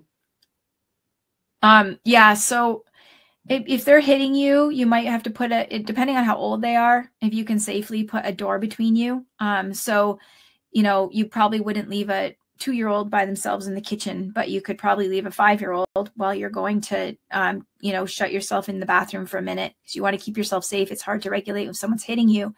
But what you want to do is you don't want to spring that on anyone. So if you know this is something that's likely to happen or it has happened before, you might say to your child, I'm trying really hard not to yell at you. This is all stuff we go over in the course too. I'm trying really hard not to yell at you. So if I'm feeling upset and you're upset, I might take a little mommy or daddy time out, and I might go into the bathroom so that I can calm myself down, because I really don't want to yell at you. And so you might even practice that so that your child's, abandonment fears don't get activated if you just spring it on them. And you can say something like, and when I take that mommy time out, I'm going to calm myself down and I will come back and we will work it out, because we always work things out. So it's just something that you want to prepare them with if you think that might be the case. And they might still pound on the bathroom door when you're inside, but as much as you can, hands over your ears, and just take a minute to calm yourself down. So there are 2 questions about the course. I think I can answer them in private messages. Okay. Just about the cost. So Sarah, I'm going to send you a link to where it sets out the cost of private coaching. And one of them is someone who signed up for the course before, wondering whether or not she can sign up to take your course again, or how it works if she's already a member. So I'm going to... A member, or like a member in the membership, or having taken the course before? I'm going to send her a private message saying that she should call you. She should email you. Does that sound so right? Anybody, if you've already bought the course, you don't need to buy it again. If you want to do it again, you already have access to it. If you want to be included in like the emails, where I send the emails, like, here's module 1 starting today, send me an email and I can add you to the current cohort. Great. So now there's a lot of questions that came in about limits and limit setting. Okay. So I'm going to sort of go through them together. Okay. How do you set a limit with a child who's telling you to shut up, or says shut up when you're setting a limit? Well, is the issue more the shut up, or is that, if a child is saying, let me just think, there's so many ways I could go, so many directions I could go with this. So if the problem is the shut up, you want to remember that you want to respond to the feeling that's driving the language. Like, nobody likes to be told to shut up, for sure. And if we get, caught up in those words, like it's not an enforceable limit, right? Like language is not enforced. You can't stop somebody from saying, curse words, or saying shut up, or you suck, or whatever. All you can do is address the feelings that are making them say that and try and work it from there. So if your child, let's say your child, you say like, what, let me just think of an example. We can't go to the park today. We don't have time. And your child's like, shut up, you're mean. You might say like, yeah, I hear you're really unhappy about that. And it doesn't change anything about the limit. You can just say, yeah, I guess I hear you saying that you're not happy that we're not going to go to the park. So it doesn't change, whatever they're saying doesn't change the limit. It's just, you can address the feeling that is coming from having set the limit and them saying, shut up. Great. So another question around limits is, what if your 3-year-old who is specified that it's a neurotypical 3-year-old hits you and you're not sure why she's hitting you? Mm-hmm. It's when they're playing, so it could be play related, but when she asks her to stop, she's laughing, and there's no success in sort of saying to her, just talking to her about why she shouldn't be hitting. Right. Okay. So before I answer that, it just occurred to me, the person who's asking about the private coaching, if you're in Canada, there's going to be a different link because of the taxes. So if you're anywhere but Canada, you can use that same link if you want to sign up for the one-on-one coaching with the course. Use the link that's on the sign up page. If you're in Canada, though, email me, because it's going to be a different link. Because of international money stuff. So if whoever was asking about private coaching is in Canada, don't use the link on the sign up page. If you're in Canada, you can use the link for just the course itself, that's the same, but with the private coaching, it's a little bit different. So just email me if you're, I hope that makes sense. Okay, so just to recap, everyone uses the same link for just the course. I have 2 different links for Canada and the US and otherwise for private coaching. Okay, so the 3-year-old, one thing to remember is kids, it's really upsetting sometimes for parents when kids laugh when they're doing something wrong, because we immediately think like, oh my gosh, they're a sociopath, like no empathy, and they're laughing when they're in trouble, or I'm upset with them, or they're hitting. So we have to remember that people laugh when they're uncomfortable. So it's not that your kid thinks it's funny. At least most I'm sure occasionally they do think it's funny, but most of the time when they're laughing, it's because they're uncomfortable and they're trying to release those uncomfortable feelings. So don't worry if they're, they're laughing when they're hitting and you're asking them to stop. It doesn't mean that they're going to grow up for a life of crime. And so what I would say to this parent is, it sounds like getting playful might be the best response here. Is to sort of redirect the hitting into something playful. So I think the 3-year-old is hitting with the mom, or the parent says they don't necessarily know what they're upset about, or if they are upset or they seem like they're playing, they just don't know how to say like, play with me and let's do this fun thing. So I think you can see that as like a bid for attention and connection, and turn it into some sort of roughhousing game or something playful. Great. Sorry, I just realized I hadn't muted myself, so I'm sorry if you heard typing there. Oh, I didn't hear anything. It's okay. Oh, good. Another question around limits is, what do you do? What are the natural consequences, limits, or how do you help a child who gets really angry fast at a parent or sibling over small things not going their way? And the example is a child who's 9, has ADHD, and also has low impulse control. Mm-hmm. That's tough. What the research shows about the ADHD brain is, even in adults, there's a weaker connection between the thinking brain and the a part of the brain that is impulsive emotional brain. And so impulse control comes from your thinking brain being able to put the brakes on with perspective on the impulses of the amygdala, or that emotional part of us, our limbic system and amygdala. So for example, I'm really angry and I feel like throwing this glass against the wall, but I'm not going to, because I don't want to damage the wall or scare somebody or break the glass, right? So it's your thinking brain is giving perspective to the impulses and sort of tempers your impulses. So for young children or people who are neurodivergent, often that's a bit more of a challenge. So what's the question again? How do you help them when they get upset? And specifically when they're getting upset about what the question asker says, small things. So right. Like quickly. Okay, so I would look at, okay, does this like people who have a full emotional backpack, which is something we talk a lot about in the course, is basically the quick version of that is like when you don't regularly give yourself a chance or help your children process their feelings, that they're sort of carrying around a lot of tension and stress and big feelings, they're much more quick to anger about, quote, small things. So I would work on regularly backpack emptying, like lots of laughter and roughhousing, opportunities for tears, talking to a 9-year-old about this concept and about how, sometimes you just need to cry when you're feeling these big feelings. That's one thing that I would focus on. Another thing that I would focus on is empathizing. Like, if this, and I'm not saying this is true, but for a lot of parents, when they see a small thing, they respond to the child without that much empathy when the child is upset, because, oh my gosh, you're crying about this thing, or you're upset about this thing. But remember that we don't, and again, empathy is something we talk about so much in the course, but remember, we don't get to decide what is an appropriate thing to get upset about. So making sure that even if it seems small, you're responding with a lot of empathy and true empathy, not just saying the words, but really trying to see, this is important to my child. The only reason anyone ever wants to calm down is when they feel understood. So it could be that will help your 9-year-old a lot, is if they feel more understood, and that, like, of course you're upset about this thing. It wasn't what you wanted or whatever. So that's another thing. And then finally, and along those lines with empathizing, is that kids learn to be able to, I'm actually not finally, I just thought of another thing.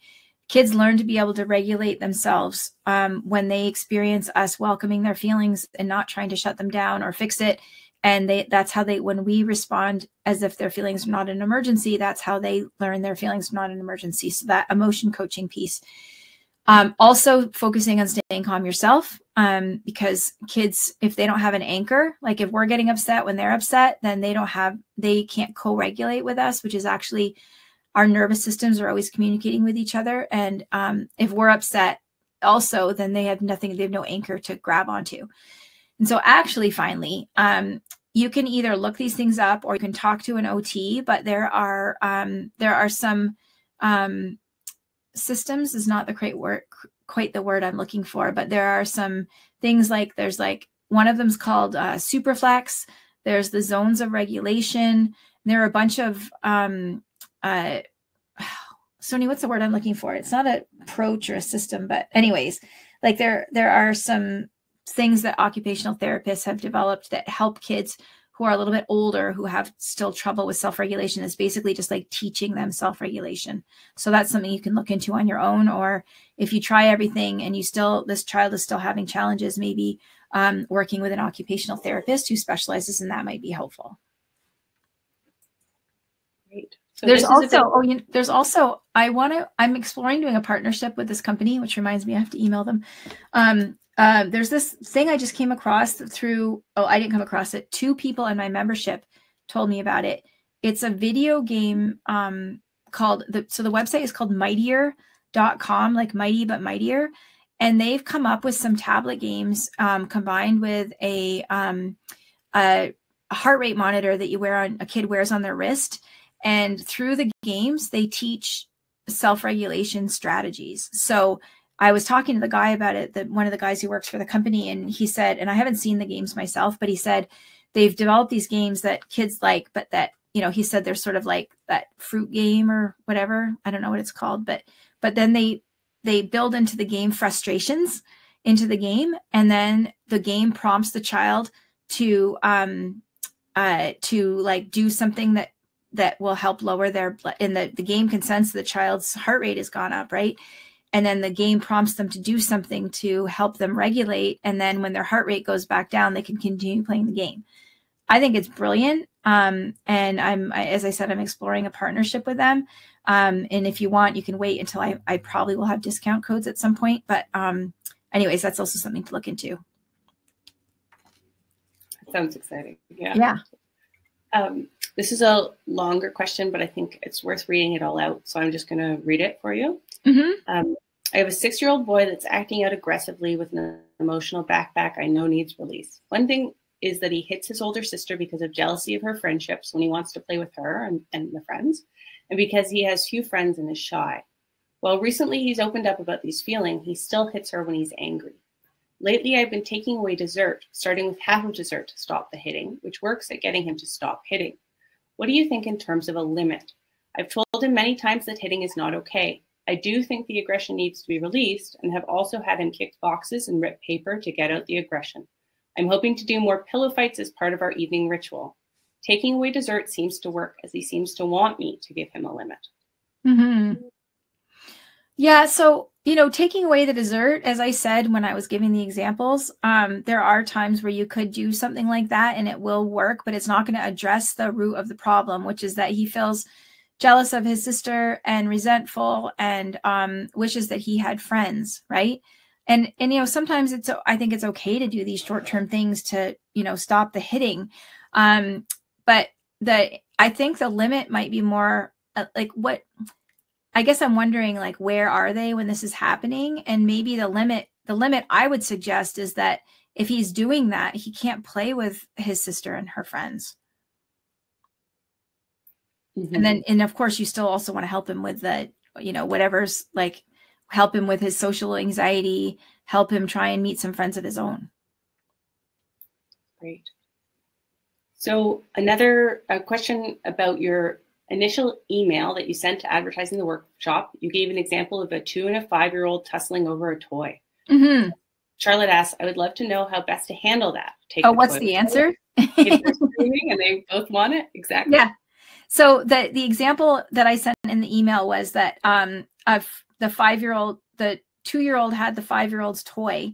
And when the parents said to give it back to the 5-year-old, the 2-year-old threw it. 2-year-old threw the toy, and then the 5-year-old hit the 2-year-old. And this is actually an example from a client of mine. The 5-year-old hit the 2-year-old because the 2-year-old had just thrown his toy. And so the dad wanted to not give the toy back to the 5-year-old to teach him that he wasn't okay to hit his brother. But then the mom was like, yeah, but it was his toy in the first place and his brother threw it. So like, what's the answer here? To me, the answer is you give the 5-year-old back the toy and you say like, hey, you know, I know how hard it is when your brother had your toy and he wouldn't give it back and he threw it. At the same time, honey, you know, you can't hit just because your brother threw your toy. I mean, obviously the 5-year-old knows no hitting, but you can say something like, you know, I will always help you. I was helping you get the toy back. So that, you know, not giving him the toy isn't going to help him have better self-regulation. And sometimes these things just happen, right? Like, even if we're working on all this stuff, 5-year-olds are just sometimes messy with their impulse control and their feelings. And, you know, making the kid feel bad isn't going to make him do better the next time because he was hijacked. So in terms of like the question, just in general about toys, that's something we go over a lot in the course too. And we always recommend that we have a no forced sharing policy where kids don't have to share toys if they don't want to, and they have to ask. So in this case, the 2-year-old had the brother's toy without his permission. So it was right for the parents to say, remember, in our family, we always have to ask before we play with somebody's toy. And can you give that back to your brother? Because he didn't say you could play with it. So I hope I answered that. It was kind of a 2-level question. Mm-hmm. I think sometimes it's just like, sometimes there are going to be messy things where kids throw things and hit. And, you know, our goal isn't that we want to like nip all that behavior in the bud, but that we want to be like continually coaching them and helping them with their big feelings, and, you know, empathizing and trying to get in there and helping them in the moment. So a question about the course. Someone's asking, they're going to register right now, but they're wondering, is there anywhere they need to indicate that they're one of the first 10 for the? No, because I'll check as soon as we're done and note the last 10 purchases. Great. So Crystal asks, what happens if other adults in your child's life don't take a peaceful parenting approach? Can peaceful parenting still work? Yes, it totally can still work. And this is the thing we have to remember, that you are the biggest, you and your partner, if you have one, are the biggest influence on your child and on their life. And you're going to find that schools don't necessarily have a peaceful parenting approach. You're going to find that the grandparents are like, oh, you know, you're such a good boy, I'm going to give you this because you were nice to your brother or whatever. And that's okay. We don't have to have, I mean, as long as people are being reasonably kind. Like, you know, I had a client once whose child was getting spanked at the grandparents. And I think something like that, you need to draw a line in the sand that you know, you can't have, if you're going to spank my child, you can't have unsupervised time with my child, right? So there are certain things you do draw a line in the sand over, but other things like, you know, the just run-of-the-mill conventional parenting, don't worry about it. Unless they have a specific example they want to ask about. But you won't find, you know, you can tell your parents or your in-laws about the approach, but a lot of them will think it's bizarre and wonder what you're doing. Or they'll give you what my experience, they give you very positive feedback on your parenting and then occasionally throw in like, but have you considered using consequences? Well, I always like to say my mother-in-law didn't say anything outright, but she made it clear that she didn't really approve of how we were doing things. Like, you know, you can tell even if they don't say anything. But when my oldest was like 10, she said, you know, I really had some doubts as to how you and Jesse were raising the children, but now I can see that you knew what you were doing. They're so wonderful. So I got a little bit of vindication in the end. But, you know, that actually reminds me, I did see a question go through of somebody asking, how did you know how to do this with your kids when this was like not a usual approach when they were born, which is totally true. My oldest was born in 2001. And I had to look like, I did come across Alfie Kohn's book, Unconditional Parenting, which gave me let me say it this way. Intuitively, I was a peaceful parent. Like I knew I didn't want to do timeouts. I'm a pretty calm and patient person naturally. And so this form of parenting came to me sort of like intuitively. And while my kids were not easy kids, so it was still a challenge for me. I knew I didn't want to use punishments. And so I read Unconditional Parenting when my oldest son was around 3. It gave me like the backbone, I guess, to do this because I saw all the research. And so anytime anyone would tell me that I was wrong, like I'm a very like opinionated, bossy person who's pretty confident in my own opinions and ideas. And so having that plus having this like research on rewards and punishment just gave me the confidence to do it anyways. My husband was supportive. Peaceful parenting has always been more of a challenge for him than it has been for me because he's not as patient as I am. But we just, I don't know, we just knew I knew I wanted to do it this way. And there was also one other resource that I got given a subscription to when I was pregnant with my first. There was a magazine called Mothering Magazine, which was a natural family living magazine, kind of like a hippie magazine. And that magazine had a lot of these ideas in it. So those were really the only 2 resources that I had available when my kids were small. And I just kind of went with my gut. And I didn't go with my gut about everything because there were some things, of course, as a mother that I was insecure about. And I still look back and regret having sent my oldest son to preschool when I didn't need daycare because my in-laws pressured me so much about that he needs his peers and he needs to be with other kids and he shouldn't just be home with you.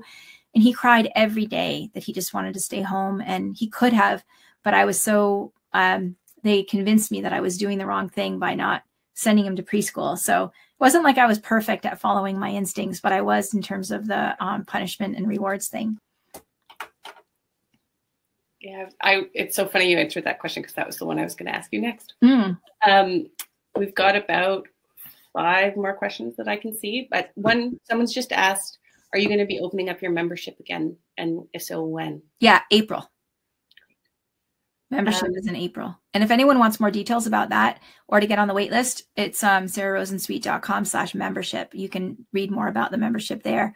Or if you're thinking about joining the course and you're one of the first 10 people, that will tell you about the membership. The membership is a perfect thing to do after the course too. Just like it's kind of like continuing on your journey with like community and support. And that's how I met Stony. Stony was in the membership, and now she's one of my coaches. The membership is really fantastic, and it really is nice if you love thinking and talking and learning about parenting. It's a great place to be with other like-minded people and be able to ask all the questions that you have that sometimes feel like you don't have anywhere else to put them. So you mentioned that parents who've been doing conventional parenting may need a relationship repair with their kids. Is the best way to do this to start peaceful parenting, or are there specific steps that you recommend to encourage and assist in relationship repair? Yeah, so that's a great question. And in fact, if you've been doing conventional parenting and you are switching to peaceful parenting, whether or not you do the course, there's a couple things that I would like you to know. One is that your kids, I got to shut this curtain. Hold on. Your kids' behavior and things at home could get worse before they get better. That happens a lot. It doesn't always happen. That doesn't necessarily happen, but it does happen a lot where, especially the older your kids are, I think the more likely it is to happen. Where, there have been, fractures and conflict over hurt feelings in the backpack due to those conventional parenting practices. And when you stop yelling and stop punishing, kids start to feel safe, right? And I don't mean safe, like literally safe, like they were in danger when you were doing conventional parenting, but they start to feel emotionally safe and connected with you. And so sometimes a lot of those old feelings will start to come up to be healed. And also sometimes kids will test to see, like, is she really not going to punish me if I do this? Or is she really not going to yell at me if I do this? So sometimes there's some provocative behavior to see if this is for real, like if you're for real changing or if you're going to go back to your old ways. And also, I just want to say, you don't have to be perfect. There's always 2 steps forward, 1 step back. But so sometimes that if you are switching to conventional or peaceful parenting, things can get worse. The other thing I want to say is, if you do feel like you need to work on connection and you've been doing conventional parenting, don't try the discipline stuff first. So the first module in the course is self-regulation, because that really, as I keep saying, that's always the place to start. The second module is connection. And then modules 3 and 4 are about peaceful discipline and limit setting. So I would work on your self-regulation and your connection before you stop doing timeouts or before you stop doing consequences, because it can be really overwhelming to do all of that at once. And if you're trying to discipline your kids without consequences, but your relationship is really frayed, you're going to have a hard time getting cooperation. So, if you can, like, reduce the consequences, but you might, for really drastic things, you might still find yourself pulling them out, and that's okay. Because you really just want to start working on connection, what to do in terms of connection. That's another thing that's what we're covering in module 2 of the course. I'd say you can start with, and I've got lots and lots of strategies, but starting with making time for one-on-one time. Special time is sort of our peaceful parenting, one of our biggest tools in our toolkit.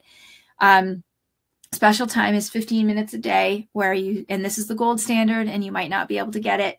So do the best that you can. If you can only do 15 minutes every other day or 10 minutes every day, or only on the weekends if you need support. But that one-on-one time where you say to your child, I'm all yours for the next 15 minutes. What do you want to play? What do you want to do? It doesn't mean you go to the aquarium, although you could do that. But you don't have to spend money. You don't have to leave the house. You just go with your child in their room and, I'm all yours. What would you like to play? And you just really start to work on that one-on-one relationship. I got lots of other strategies too, but I'm aware that we're running out of time. I just got the warning. Yep. So you're doing great on these questions. So Angela wonders about what about children when you're not using consequences? What about the impact on the other siblings? So there's one child who's getting dysregulated and yelling at the parents and the other siblings, and then there's no consequence. Won't the other children think it's unfair to allow the child to have behaved this way? Yes. So you will get that if you're transitioning to peaceful parenting, because the kid's like, well, when I did that last month, you took away my iPad or wouldn't let me go to the birthday party or whatever. So I don't actually recommend that you tell kids that, we're taking this course and we're learning a new way of parenting necessarily, because it's just a little too much information. I mean, it's not terrible if you do, but you don't have to say that. But what you can say is, you know what? I used to think that making someone feel bad helped them learn better. And now I realize that it doesn't really help anyone learn better to make them feel bad. And, I bet you're feeling like it's not fair that when you did that same thing, you got in trouble. And I'm really sorry about that. I shouldn't have done that to you either. So you can kind of do a repair, right? And so, and you might even say, and I am sorry for all the times where I took away your iPad or sent you to your room or whatever. I realize now that that wasn't the right thing to do. And I'm sorry if I ever made you feel like a bad kid. So there is that repair piece there. All right. So I've got a question from Crystal. I'm trying my best to take a peaceful parenting approach, but I often struggle with how to do this with multiple children involved. My strong-willed daughter can often monopolize most situations. How do you handle this when there are other children involved without always giving into a strong-willed child all of the time? Mm-hmm. So it's funny. I had that come up with a client who had one kid who she was always giving into him to avoid the meltdowns. And it was causing a lot, if they were out somewhere and the kid wanted to go home, they'd all have to leave because she didn't want to deal with the meltdown. And it was causing a lot of resentment with the older child, right? The one who didn't have the meltdowns. And so what you have to do is ask yourself, do I have the resources to stand by this limit? So say you're going to do something or something's going to happen that your strong-willed child won't like. The worst thing you can do is say, well, not the worst thing, but it's not advisable to say no about something or set a limit, but then go back on it when you're faced with resistance from the child in question. So really check in with yourself. Do I have the wherewithal to withstand, asking 50 times or a meltdown or whatever it is that I'm going to get from my strong-willed child if I try to set this limit? And if you don't, it's better to not set the limit. And if you do, then just you steel yourself like, okay, this is going to be tough. She's not going to be happy about this. And this is what I need to do to, be fair to the other kids. And when I talk about being fair, it's never, ever going to be fair. Like there are kids who have bigger needs than other kids or more intense personalities. But what you want to do is kind of zoom out and look at, am I meeting everybody's needs reasonably well? So I always say with siblings, we want to go for equity, not equality. So it's not that everybody gets the exact same thing or treatment, but that each to their needs. That cartoon that shows like, kids watching a baseball game and over a fence, and everybody, no matter what their height is, has the same size box to stand on, and some people can see and some people can't, which is like, that's equality, right? But equity is like you get a different size box depending on how tall you are. Sorry for the ramble. Sorry for the ramble. It's Friday and I've been talking for a long time. But anyways, for siblings and especially with different temperaments, to think about equity, each to their needs rather than equality. So Ruth says, I'm a single parent. I have a 6-year-old who hits, screams, and yells. And I hear the timeouts for myself, but I can't trust my son not to hit his siblings or throw things when I'm out of sight. Any suggestions? Yeah. Oh, that's so tough, Ruth. You might have to do a mental timeout in the room if possible. This is one of those things where I'd love to zoom out with you. We don't have the time right now, but I'd love to zoom out with you and see what's going on. Because it sounds like it's a little bit complicated with siblings and dysregulated 6-year-olds, and just keep trying to work on your own regulation and do the visualization thing that I mentioned of you try to stay calm when things are hard. I guess another thing you could do is try to take your 6-year-old with you if you need to do a parent timeout. If that would work, and just, sometimes, even if you do all the right things, sometimes things are still messy with kids. So this is the last question that I've got. So Sarah asks, I have a child that seems to really wallow in their frustrations, and no matter how you empathize or try to explain that you understand, they just seem to go further into their black hole. It's hard to get them to climb out of that. Do you have any ideas? Yeah. This is such a tricky, I've heard this question before, and it's such a tricky one, isn't it? Because, we want to empathize, and we want our kids to, have perspective and a positive attitude. I think maybe I'd start with like modeling, because nobody wants to be told all the time, like, look on the bright side, or, it's not so bad. But maybe you could start with modeling, like when things are hard for you, of course, in a child-friendly way. You don't want to give your kid anxiety of your adult problems, but try to model seeing the good and the bad, and seeing the hard and the easy at the same time, by like talking out loud about things, your disappointments, and then like, oh, well, I guess I'm going to have to, and then something more optimistic. So I guess I would try to do that. And then also, I think what I found with parents sometimes is they think that the child is always negative, but then if they stop and really look, it's that they're noticing that more, and it's not actually as bad as they think it is. But I think in general, I would rather see you err on the side of empathizing a lot, even if they seem to go further into the black hole, than I would like to see you trying to talk them out of their feelings. I think, is it the Big Life Journal, I think, has some good resources. I can't point you to something specific off the top of my head, but I think the Big Life Journal has some stuff about mindset that you might find helpful, like some free resources. And I think just really like focusing on that modeling. And I also wonder if maybe talking about flexibility as a project in the family might help. And again, that modeling, I really wanted to make spaghetti for dinner, but we're out of spaghetti. I'm going to have to make this other thing instead. I guess I'll have to be flexible, because I think often kids who have that like black and white thinking often have problems with flexibility and rigidity. Okay, and I'm seeing there's a question from Olga here. For us, the laughing and playful unloading the emotional backpack doesn't work. It just gets him angrier. Too much empathy also does. Sometimes he'll pick a fight just for me to explode, and then he cries, goes to his room, and then is fine 20 minutes later. I'd love to skip the yelling part. Do you have any advice? So, I mean, I think sometimes if you try to get playful when somebody's too dysregulated, they will get angry. So, you know, maybe trying to intervene a little bit earlier with playfulness if you can, before he goes like over the falls. And the other thing is, yes, sometimes empathy also does make them, quote, more upset because it takes them further into the feeling. But also, I will say, check if you really are actually feeling empathetic, because sometimes parents will say, I was empathizing and it made them more upset. And I'll say, well, how were you feeling? They're like, well, actually, I was really annoyed.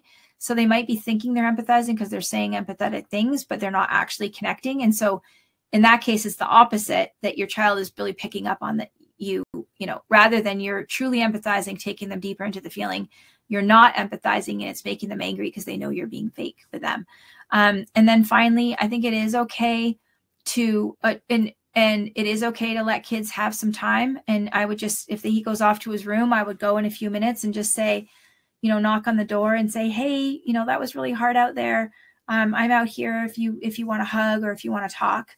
So I would do that. And then I would also say, if backpack emptying, maybe you're choosing maybe you should work on like smaller sessions of backpack emptying throughout the day of just like little things, if it tends to like go sideways. Great. So, do you feel you have time for one more question? Sure. I think that's all we have time for. Down in the corner. So do you have any suggestions on how to handle a child who gets mad when we offer to help or scaffold? I feel like this question is pretty similar to one we had earlier, but she's a strong-willed 10-year-old and she says, I'm making her feel bad or giving her a hard time, and it makes me sad. When they offer well, I mean, maybe she just doesn't want, a lot of strong-willed kids just don't want help. Even if you know that there's a better way to do something, they would rather you not say anything. So it's hard to tell from her question. But maybe you're trying to help too much, and that I don't know. I feel like the question doesn't have quite enough information for me to see exactly what's happening there. If this person's in the Facebook group, they could post it there and I can try and answer it if they can put more detail. But I just wonder if maybe they feel this child feels corrected. Oh, okay. So she says she can't stand by and do nothing because everyone else suffers like getting to school on time. So I would have, okay, so this is like in a specific situation where the 10-year-old's not doing what they're meant to be doing. I get it now. So I would say that you have to have a problem-solving session when it's not happening. It sounds like your child feels stressed in the moment. And then when you offer for help, that she feels like you're stressed and she's stressed. So maybe talking about it away from the time and just say, I've been noticing that mornings are hard for us. You know, what can I do to support you? Or what ideas do you have for how we can solve this problem? And it sounds like the problem is coming from in the moment, she's feeling a little bit stressed and pushed. So maybe just talking about it at a different time. And then someone else has snuck a question in. Is there such a thing as too late in the night to roughhouse? I find sometimes it ends up giving us a second wind. That is such a thing that depends on the kid. Some kids could roughhouse and go to bed 5 minutes later. Other kids, you have to be careful to do it a little bit closer, further away from bedtime. So it sounds like for you, it is. If it gives your child a second wind, and also it could be not that it's too close to bedtime, but bedtime's too late.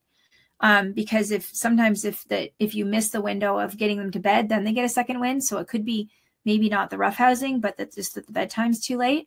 What I find in general is that most kids can settle down after nighttime roughhousing, but yours could be an outlier. So I think just, try an earlier bedtime with roughhousing before it. And if they still get a second wind, maybe you just can't do it at night. You did it. All right. Great. Thanks, everyone. Yeah. Thank you, Stony. Thanks, Sarah. And everyone have a fabulous weekend. And please let me know if you have any questions. And I hope this was helpful. Bye, everybody. Thank you.